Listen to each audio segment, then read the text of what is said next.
Hi students, welcome to learning house by Haseena DSC classes. ఈరోజు మనం biology ఎస్జిటిలో మన డిఎస్సిలో జరిగిన ఎస్జిటి పేపర్ క్వశ్చన్స్ అనేవి డిస్కస్ చేసుకుందాం. ఫస్ట్ బిట్ వచ్చేసి పుష్పంలో స్త్రీ ప్రత్యుత్పత్తి భాగం ఏంటి అంటే అండకోశం. పుష్పంలో స్త్రీ ప్రత్యుత్పత్తి భాగం ఏంటి అంటే అండకోశం. ఆంథ్రాక్స్ అనేది దేని వల్ల వస్తుంది అంటే బ్యాక్టీరియా.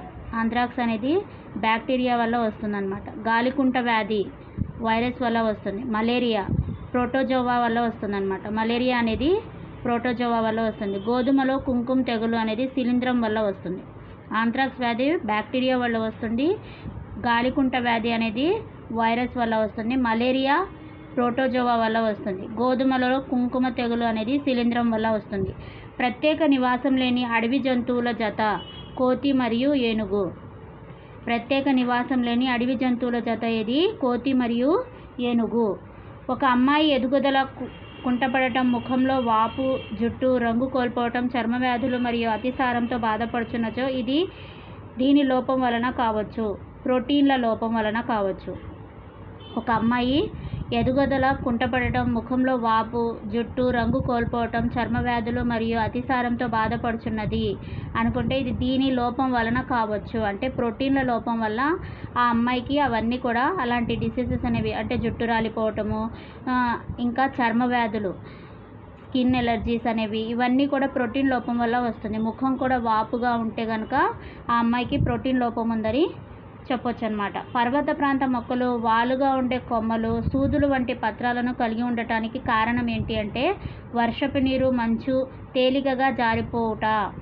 పర్వత ప్రాంత మొక్కలలో వాలుగా ఉండే కొమ్మలు, సూదులు వంటి పత్రాలను కలిగి ఉంటాయి అన్నమాట. పర్వత ప్రాంతం అంతా కూడా ఎలా ఉంటుంది? వాలుగా ఉంటాయి. ఆ వాటర్ అనేది వాలుగా పడిపోతూ ఉంటుంది కదా, ఆ పత్రాలు అనేవి సూదులు వంటి పత్రాలను కలిగి ఉంటాయి. అవి ఏమవుతాయంటే వర్షపు నీరు, మంచు తేలికగా జారిపోవటకు అవి ఉపయోగపడతాయి. ఆ సూదులు వంటి పత్రాలు అనేవి వర్షపు నీరు, మంచు తేలికగా జారిపోవటానికి ఉపయోగపడతాయి అన్నమాట. భారతదేశ అడవుల చట్టం దీని గురించి తెలుపదు.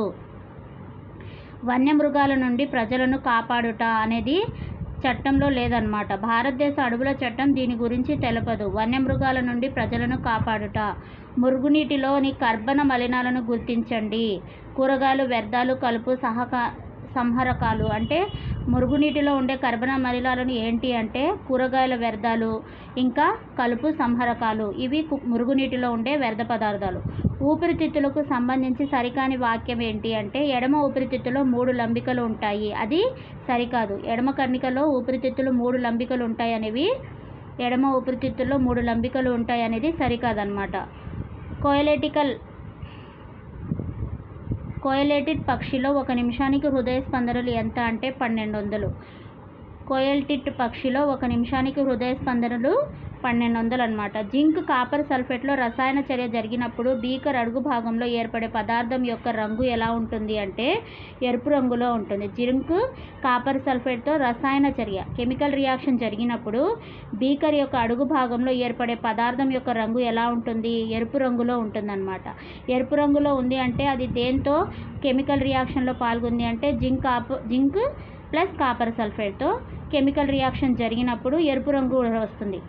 దూరం కాలం గ్రాఫ్ x అక్షానికి సమాంతరంగా గల సరళ రేఖను సూచించిన ఆ వస్తువు నిశ్చల స్థితిలో కలదు. దూరం కాలం అనే గ్రాఫ్ x అక్షానికి సమాంతరంగా ఇక్కడ మనకి ఇలా ఉంటాయి కదా, ఇది x అక్షం, ఇది y అక్షం అని చెప్తాం కదా. ఇలా దూరంలో అక్షానికి సమాంతరంగా అంటే ఇలా స్ట్రైట్గా గల సరళ రేఖను సూచించిన ఆ వస్తువు నిశ్చల స్థితిలో కలదు. సమాంతరంగా, ఇది నిలువుగా, ఇది సమాంతరంగా.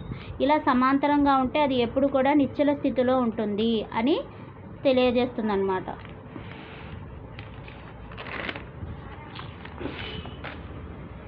కంటి గురించి ఇది సత్యం కాదు. శంఖువులు తక్కువ కాంతిని స్పందిస్తాయి అనేది కంటి గురించి సరికాదు. శంఖువులు తక్కువ కాంతిని స్పందిస్తాయి. ధ్వని తీవ్రత అనేది కంపన పరిమితి వర్గానికి అనులోపాతంలో ఉంటుంది. ధ్వని తీవ్రత అనేది కంపన పరిమితి వర్గానికి అనులోమానుపాతంలో ఉంటుంది. ఎర్తింగ్ అనగా ఆవేశపూరిత వస్తువు నుండి ఆవేశం భూమికి బదిలీ చేయటం. ఆవేశపూరిత వస్తువు నుండి ఆవేశం భూమికి బదిలీ చేయటం. ఎర్తింగ్ అనగా ఆవేశపూరిత వస్తువు నుండి ఆవేశపూరిత వస్తువు నుండి ఆవేశం భూమికి బదిలీ చేయటం. ఈ నక్షత్ర రాశి వక్రీకరించిన W లేదా M అక్షరాలలో ఉంటుంది. క్యాసియోపియా. ఈ నక్షత్ర రాశి వక్రీకరించిన W లేదా M అక్షరాలు ఉంటుంది అంటే క్యాసియోపియా. సరైన ఆహార గొలుసును గుర్తించండి. గడ్డి, కీటకము, కప్ప, పాము, గ్రద్ద. ఇది సరైన ఆహార క్రమం అన్నమాట. ఆహార గొలుసు యొక్క ఆర్డర్ ఏంటి అంటే గడ్డి, కీటకము, కప్ప. కీటకం ఏం చేస్తుంది? గడ్డిని తింటుంది. కప్ప ఏమో కీటకాన్ని తింటుంది. పాము వచ్చేసి కప్పని తింటుంది. గ్రద్ద అనేది పామును తింటుంది. విజ్ఞాన శాస్త్ర ఆవిష్కరణలు మానవాళి ప్రయోజనం కొరికే అనున్నది దీనికి సంబంధించినది. నైతిక విలువ. విజ్ఞాన శాస్త్ర ఆవిష్కరణలు మానవాళి ప్రయోజనం కొరికే అనున్నది దీనికి సంబంధించినది. ఏ విలువకి సంబంధించింది అంటే నైతిక విలువ. 2005 జాతీయ విద్యా ప్రణాళిక చట్టం ప్రకారం సైన్స్ విద్యా లక్ష్యాలలో భాగం కానిది అంటే క్రమశిక్షణ విలువలు పెంపొందించటం. 2005 జాతీయ విద్యా ప్రణాళిక చట్టం ప్రకారం సైన్స్ విద్యా లక్ష్యాలలో భాగం కానిది ఏది అంటే క్రమశిక్షణ విలువలు పెంపొందించటం. పదార్థాలు అను ఇతివృత్తానికి చెందని పాఠ్యాంశం. కాంతి, నీడలు.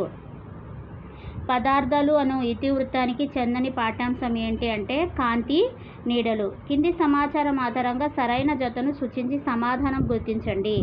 జ్ఞానాత్మక రంగం. కాగ్నిటివ్ డొమైన్, మెదడు. జ్ఞానాత్మక రంగం అంటే కాగ్నిటివ్ డొమైన్ అనేది మెదడు అని చెప్తాం. భావాత్మక రంగం, ఎఫెక్టివ్ డొమైన్, హృదయం. భావాత్మక రంగం, ఎఫెక్టివ్ డొమైన్, హృదయం. మానసిక చలనాత్మక రంగం, సైకోమోటర్ డొమైన్, శారీరక చలనాలు. మానసిక చలనాత్మక రంగం, సైకోమోటర్ డొమైన్, శారీరక చలనాలు. లక్ష్య సాధన కోసం సాంఘిక పరిసరాలలో ఇష్టపూర్వకంగా నిర్వహించే కార్యకలాపాలకే ప్రాజెక్టు అని నిర్వచించినది కిల్పాట్రిక్.